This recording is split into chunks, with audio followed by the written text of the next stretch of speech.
पोंडरगांव पूरे गिलगित बाल्तिस्तान में खूबसूरत है। इसकी फितरत की वजह से इसके कुछ खूबसूरत पिकनिक पॉइंट हैं। उनमें से एक तल्ख चश्मा है जहां थोड़ा सा पानी खेत के नीचे आता है, जो कि बहुत ज्यादा और कड़वा पानी है। बहुत से लोग फेफड़ों की दीगर बीमारियों के लिए पानी इस्तेमाल कर रहे हैं।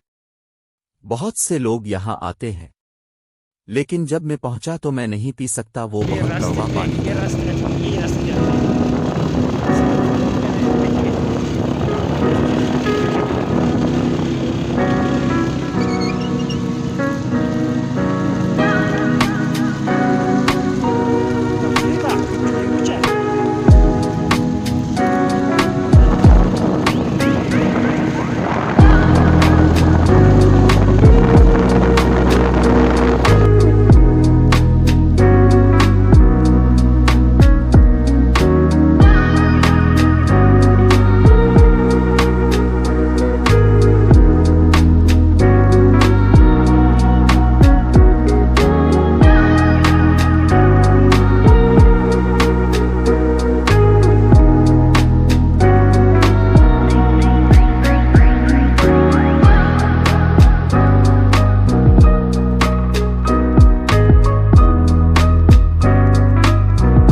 मेरे चैनल को सब्सक्राइब करना ना भूलें। इंशाअल्लाह मैं आपके लिए फितरत की खूबसूरती और गिलगित बाल्तिस्तान की नई जगह के बारे में ज़्यादा से ज़्यादा वीडियोज़ लूँगा।